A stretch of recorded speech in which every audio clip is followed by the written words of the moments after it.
Bonjour et bienvenue au monde du bâtisseur. Dans cette vidéo, nous allons aborder une étape importante qui décide de la réussite des travaux du chantier. Cette étape est l'installation du chantier. Pour bien cerner le sujet, nous allons aborder les points suivants. C'est quoi l'installation du chantier? La différence entre organisation et installation du chantier, les différentes zones et installations sur un chantier, qui est-ce qui installe le chantier, les frais d'installation du chantier, comment installer le chantier et enfin les objectifs de l'installation du chantier. On commence par le premier point, c'est quoi l'installation du chantier? L'installation du chantier, c'est l'organisation et l'aménagement du chantier en découpant son aire en zones. Et c'est la mise en place dans chaque zone des différents postes et installations qui vont servir à la réalisation des travaux du chantier, à assurer la sécurité du personnel, du matériel et des matériaux. Et c'est la mise en place des différents locaux qui vont accueillir le personnel travaillant sur le chantier et l'aménagement d'un circuit de voies qui va relier les différentes installations entre elles et rend la circulation fluide et sans danger. Le deuxième point, la différence entre organisation du chantier et installation du chantier. Il ne faut pas confondre organisation du chantier et installation du chantier. L'organisation du chantier est un processus qui dure le temps du chantier et comporte la planification et le suivi des travaux jusqu'à la fin et la livraison du projet. Alors que l'installation du chantier, comme on vient de le voir, c'est l'aménagement de la surface du chantier. L'installation de chantier fait partie des tâches de la phase réalisation des travaux. Elle s'inscrit dans l'étape de la préparation du chantier et fait partie du processus d'organisation du chantier. Elle précède le début des travaux d'exécution des différents ouvrages du projet. La relation entre les deux peut se résumer par ce schéma. Dans la phase réalisation de chantier, nous avons le processus d'organisation du chantier, dans lequel on trouve l'étape de préparation du chantier. Parmi ces tâches, on retrouve l'installation de chantier. Le troisième point de cette vidéo, les différentes zones et installations sur un chantier. L'aire ou la surface du chantier sera découpée en plusieurs zones. Nous allons essayer de citer la plupart des zones qu'on peut trouver sur un chantier. Mais le choix des zones à aménager et des installations à mettre en place sur un chantier dépend de la taille du chantier, de la nature des travaux qu'on va exécuter, du délai des travaux et du budget réservé au chantier. Les zones et installations qu'on trouve sur un chantier sont: tout d'abord les zones des postes clés. Sur un chantier, nous avons deux postes clés, le poste de levage et le poste de bétonnage. On les appelle postes clés parce qu'ils nous font épargner du temps, épargner l'énergie des ouvriers et garantissent la facilité et la rapidité d'exécution. On commence par le poste le plus important de tous, le poste de levage.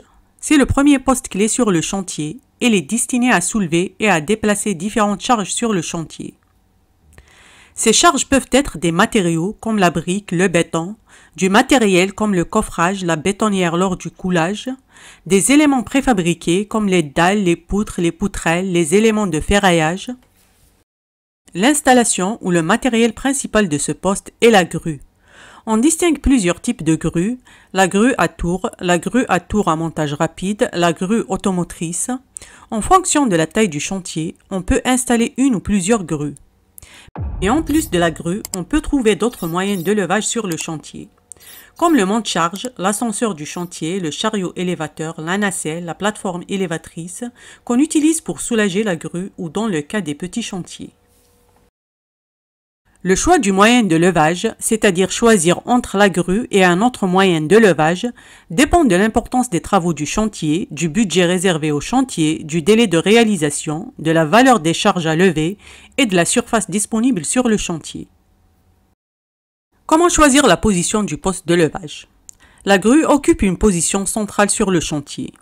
Elle soulève et déplace des charges des différents postes et zones vers l'ouvrage à construire ou vers d'autres zones. C'est pour cela qu'elle est positionnée de façon à couvrir l'ouvrage ou les ouvrages à construire, le poste de bétonnage, les zones de travail comme la zone de préfabrication et du ferraillage, les zones de stockage. En même temps, la grue doit éviter de survoler les bâtiments avoisinant le chantier. On passe au deuxième poste clé sur le chantier, le poste de bétonnage. Il est destiné à approvisionner le chantier en béton. Pour ce poste, nous avons toujours le choix entre deux méthodes. Soit produire le béton sur le chantier, soit approvisionner le chantier en béton prêt à l'emploi. Le facteur principal qui décide du choix à faire est le prix de revient de chaque type de production. La première méthode d'approvisionnement du chantier en béton, c'est la production du béton sur le chantier. plus connu par son abréviation, le BFC, béton fabriqué sur chantier. Dans ce cas, le poste de production se trouve sur chantier et pour fonctionner, il aura besoin du matériel, comme les bétonnières, malaxeurs ou centrales à béton. Le choix du matériel dépend du type de chantier, de la quantité de béton à produire par jour, de la place disponible sur le chantier, du budget et du délai des travaux. Pour les petits chantiers, on opte pour une bétonnière ou plusieurs bétonnières. Pour les moyens et grands chantiers, on fait appel soit à des malaxeurs dont l'utilisation se fait de plus en plus rare, mais le béton qu'ils produisent est de très haute qualité, soit on fait appel à des centrales à béton installées sur le chantier. En plus du matériel, le poste a besoin de matériaux pour fabriquer le béton. Ces matériaux sont placés dans des zones de stockage. Alors le poste de bétonnage nécessite une zone de stockage des matériaux qui seront utilisés dans la production du béton. Ces matériaux seront stockés séparément les uns des autres. Les matériaux dont on parle sont les granulats, gravier et sable, le ciment, les adjuvants et l'eau en cas d'absence de réseau d'AEP ou en cas où il y a des coupures d'eau sur le chantier. Pour le stockage des granulats, en fonction de l'air disponible sur le chantier et le budget des travaux, l'air de stockage peut prendre plusieurs formes. Soit un stockage en tas à même le sol, les granulats dans ce cas sont déposés directement sur le sol du chantier.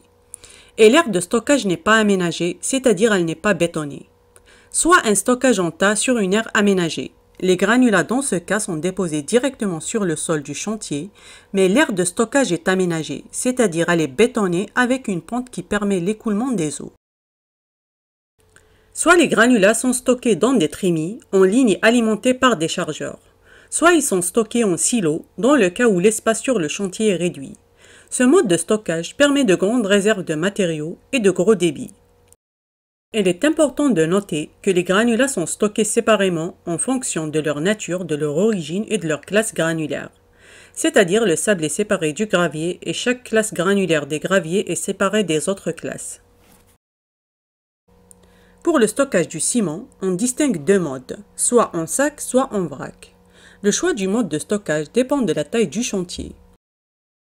Dans le cas des petits chantiers, ils sont approvisionnés de ciment en sac. Ces sacs seront stockés sur des palettes déposées sur un sol plat et sec. Les sacs doivent être protégés de la pluie, des remontées d'humidité, des projections de boue et de tout choc mécanique qui peut les déchirer. Si plusieurs types de ciment sont nécessaires au chantier, leur stockage sera séparé pour éviter les erreurs et les mélanges. Dans le cas des grands chantiers, le ciment est livré en vrac par camion-citerne, est déchargé de manière pneumatique et stocké dans des silos verticaux de forme cylindrique. Pour le stockage des adjuvants, les adjuvants existent sous deux formes, soit en poudre, soit en liquide. Ils sont stockés dans des bidons ou des conteneurs fermés et bien identifiés pour éviter les erreurs lors de l'utilisation. Pour le stockage de l'eau, l'eau est stockée dans des citernes et il faut éviter qu'elle soit polluée par des matières organiques ou des sels tels que les chlorures ou les sulfates.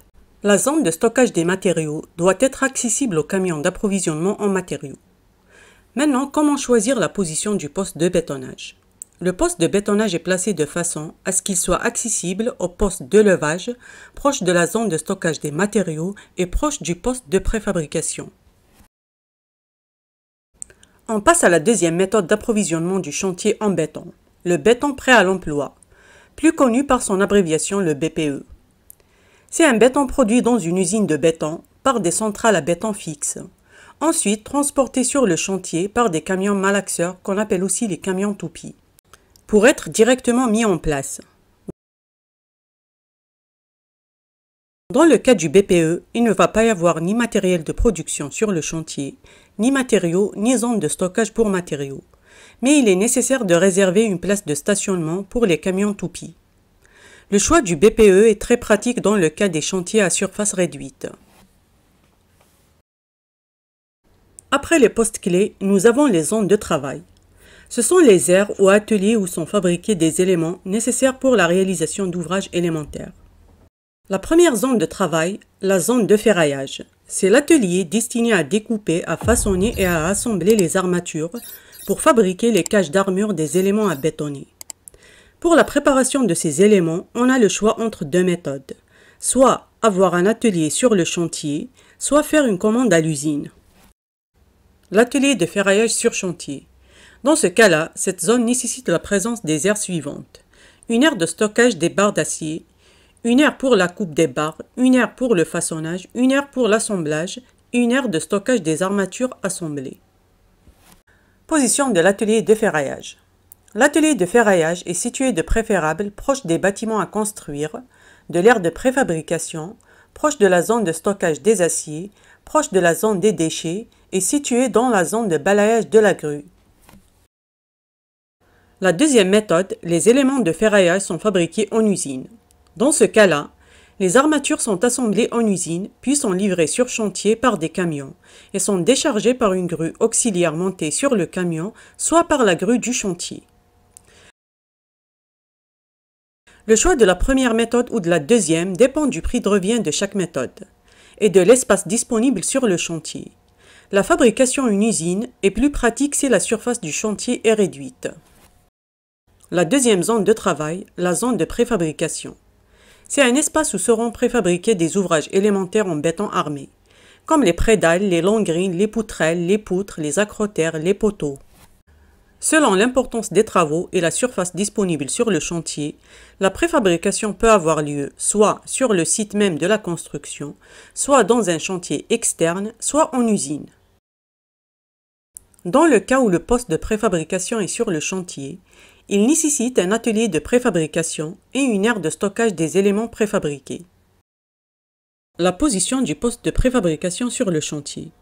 Pour un meilleur rendement, elle est placée près des ouvrages à construire et de l'aire de stockage des armatures assemblées. Si les éléments préfabriqués sont faits en usine, ils seront livrés sur le chantier par des camions et déchargés par la grue du chantier. La troisième zone de travail, la zone de coffrage. C'est l'atelier où sont fabriqués les coffrages qui servent à la mise en place directe du béton ou à la fabrication des éléments préfabriqués. En fonction de l'importance des travaux du chantier, deux possibilités se présentent. Soit le coffrage est fabriqué dans un atelier loin du chantier, soit le coffrage est fabriqué sur le chantier. Pour un atelier de coffrage sur le chantier, ce poste va nécessiter une aire de stockage pour le bois, les tôles, les éléments de soutien d'étaiement et une aire de nettoyage des coffrages utilisés. Pour la position de l'atelier de coffrage, il est préférable qu'elle soit proche de l'ouvrage à construire et de l'aire de préfabrication. On passe aux zones de stockage. Nous avons la zone de stockage des terres, les terres végétales et les terres réutilisées pour les remblais. Le stockage des outils de construction, ils sont généralement stockés dans l'espace qu'on appelle le magasin. Le stockage des déchets. C'est un poste qui permet de stocker les déchets qui viennent des différents postes, dans des conteneurs, puis de les évacuer par camion. Le stockage des matériaux de construction. Les zones de stockage des matériaux de construction, on les a citées dans les postes précédents. La zone de stockage des matériaux pour la fabrication du béton, nous l'avons citée dans le poste de bétonnage. On a parlé du stockage de granulats, ciment, eau et adjuvants. La zone de stockage des aciers, nous l'avons citée dans le poste de ferraillage, le stockage des barres d'acier pour le béton armé et les éléments façonnés ou assemblés.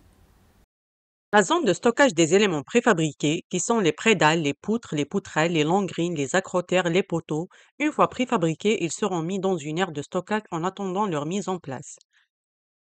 La zone de stockage du coffrage et de ses accessoires, les coffrages horizontaux, les coffrages verticaux, les étaiments, les passerelles de travail. On continue avec les zones à installer sur le chantier. La zone suivante est la zone de cantonnement. Appelée aussi la base de vie, c'est la zone destinée à accueillir les locaux nécessaires à la vie de communauté des travailleurs sur le chantier. Et elle est destinée à accueillir les locaux d'administration du chantier. C'est-à-dire, c'est une installation qui permet d'accueillir, d'héberger et de protéger le personnel travaillant sur un chantier et permet d'accueillir les réunions de travail entre les différents intervenants.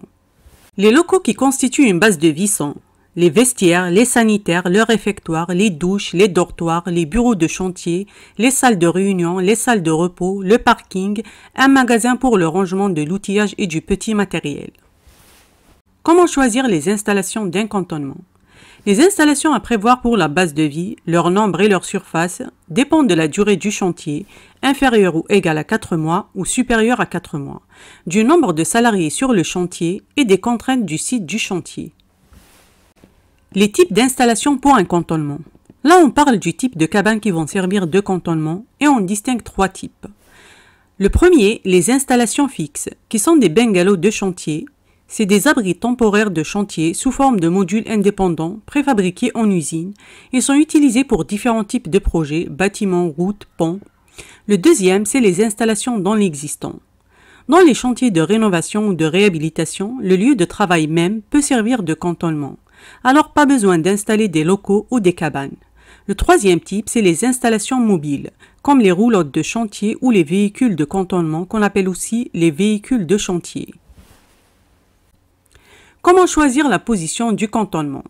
Les cantonnements sont installés à l'entrée du chantier pour assurer au personnel un minimum de confort et d'hygiène durant les travaux. Et par précaution, il est préférable de positionner la base de vie ou les cantonnements hors de la zone de survol de la grue.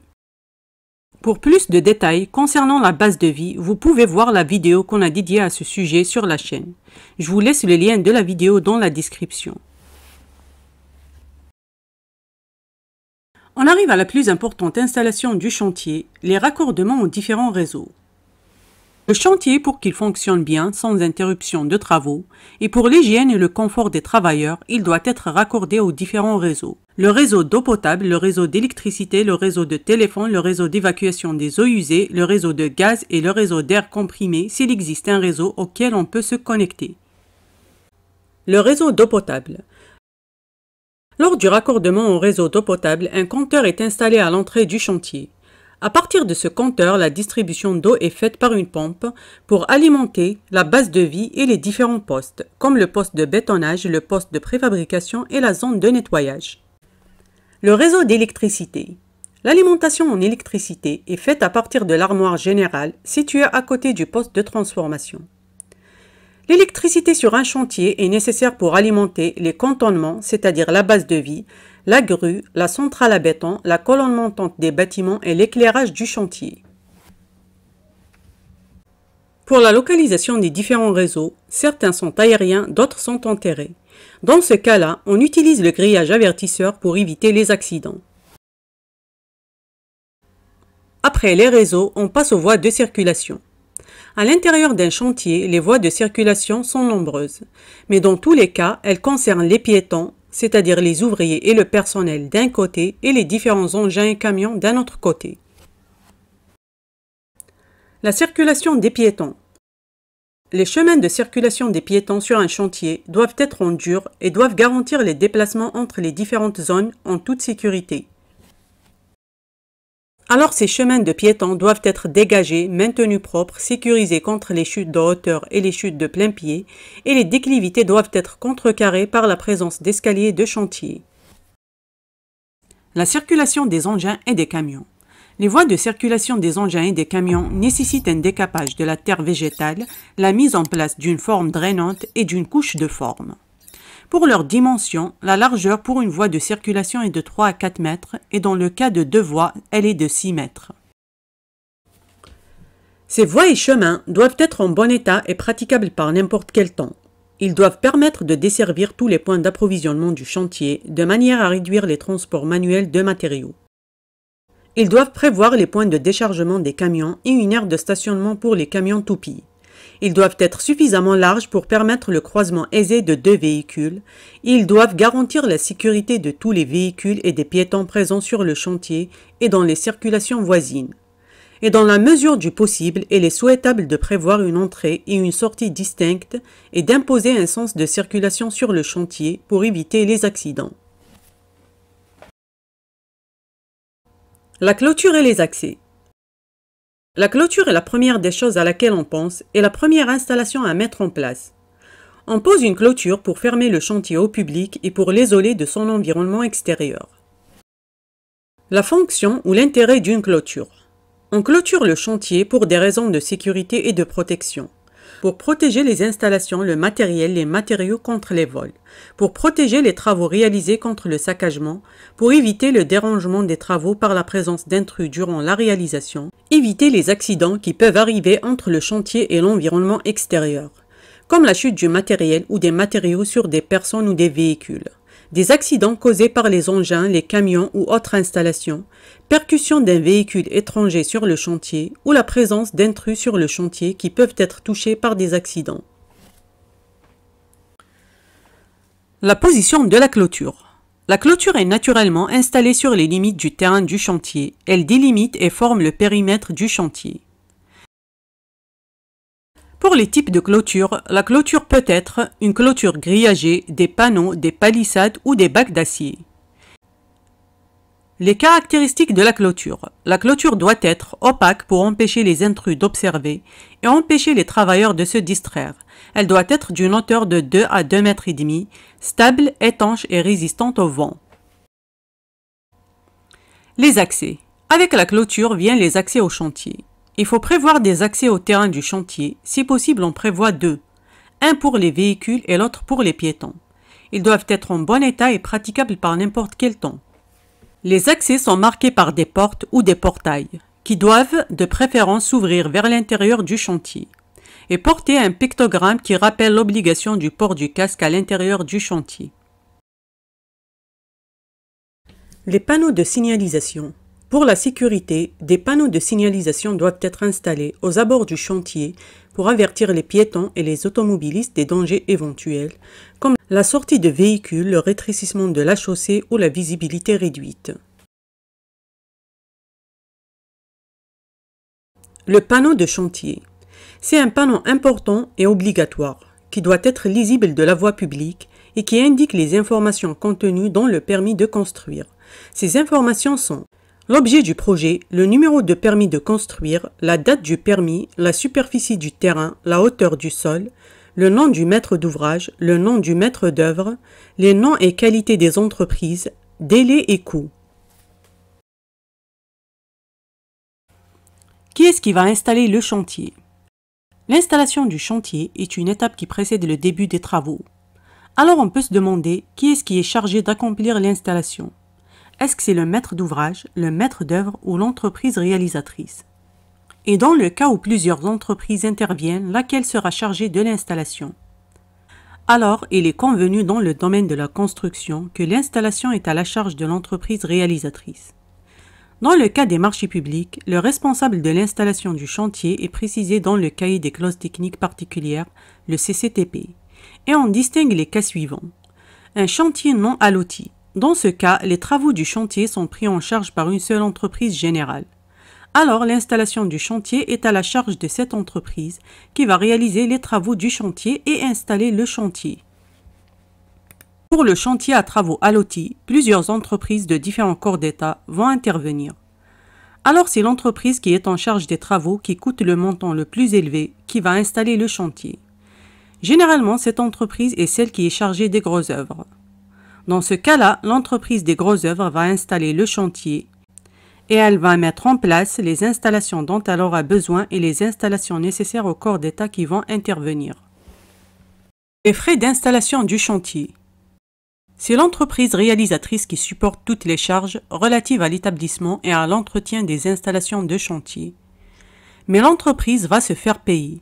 Et pour cela, on distingue 3 cas de gestion des frais d'installation du chantier. Le cas des petits chantiers. Les frais relatifs aux installations sont le plus souvent inclus dans les prix unitaires des ouvrages élémentaires qui constituent le projet. Pour les chantiers moyens, le coût des installations proprement dites fait l'objet d'un poste forfaitaire, tandis que les frais de location de certaines machines sont compris dans les prix unitaires. Dans le cas des grands chantiers, le prix des installations fait l'objet d'un montant forfaitaire englobant les installations fixes et la location de toute machine et gros matériel. Le 6e point de cette vidéo, comment installer le chantier. L'installation du chantier est une étape aussi importante que toutes les autres étapes de réalisation des travaux. Et elle nécessite une préparation qui passe par les étapes suivantes. Premièrement, on visite le site pour identifier l'environnement. On identifie la topographie du terrain et du voisinage, les accès au chantier et les réseaux aériens et souterrains. La deuxième étape, on analyse les pièces écrites du dossier de consultation des entreprises. Alors on analyse les plans, les coupes et tous les détails techniques du projet. On prépare une liste de toutes les contraintes imposées par le cahier des clauses techniques particulières, le CCTP, et le cahier des clauses administratives particulières, le CCAP. Ensuite, on envisage les modes constructifs, donc les moyens matériels et humains nécessaires. La troisième étape, on établit un fond de plan.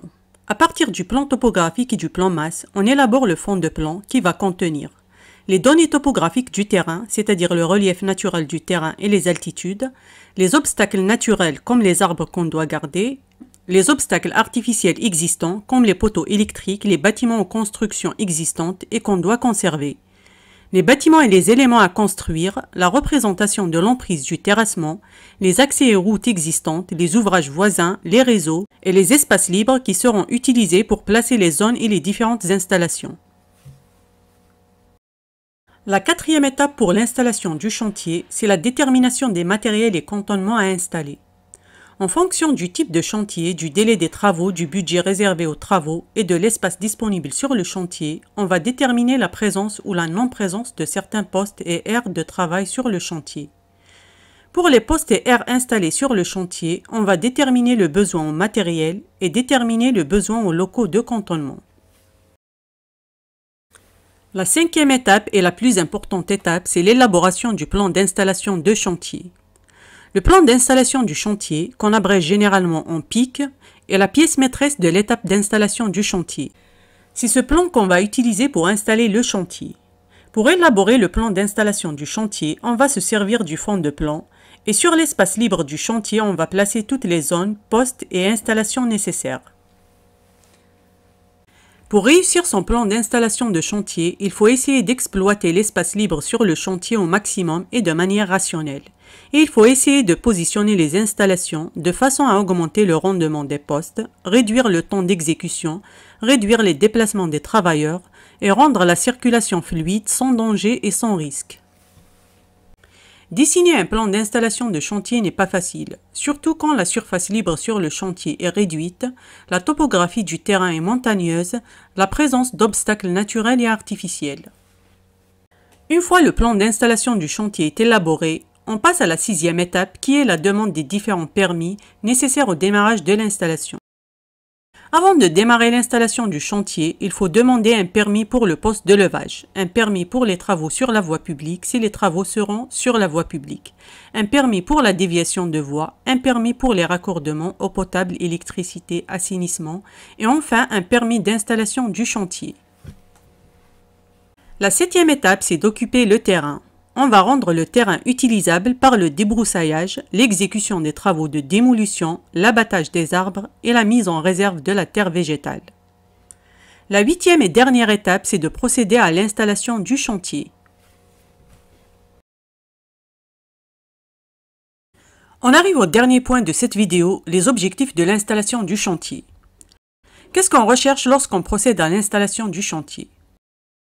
L'installation du chantier est faite pour atteindre certains objectifs et pour éviter certains problèmes. Les objectifs recherchés sont nombreux, parmi lesquels on peut citer l'exploitation rationnelle de l'espace libre sur le chantier, travailler sur un chantier ordonné, réduire le temps d'exécution des travaux, réduire l'effort humain en réduisant les déplacements des travailleurs, garantir la sécurité du personnel, garantir la sécurité du matériel et des matériaux, une circulation fluide sur le chantier sans accident et sans risque, faciliter le travail des différents corps d'État et cela en prévoyant les espaces nécessaires pour chaque corps d'État, un chantier propre qui respecte l'environnement, augmenter le rendement du matériel et des différents postes, et on vise les mêmes objectifs principaux attendus par la gestion du projet qui sont le respect des délais, faire des économies, c'est-à-dire construire à moindre coût et obtenir un produit de bonne qualité. Pour les problèmes qu'on essaye d'éviter sont, on essaye d'éviter le gaspillage et la perte des ressources, c'est-à-dire éviter le gaspillage de la main-d'œuvre, éviter le gaspillage des matériaux et le gaspillage du matériel. Et on essaye d'éviter les accidents sur le chantier et on évite le désordre sur le chantier.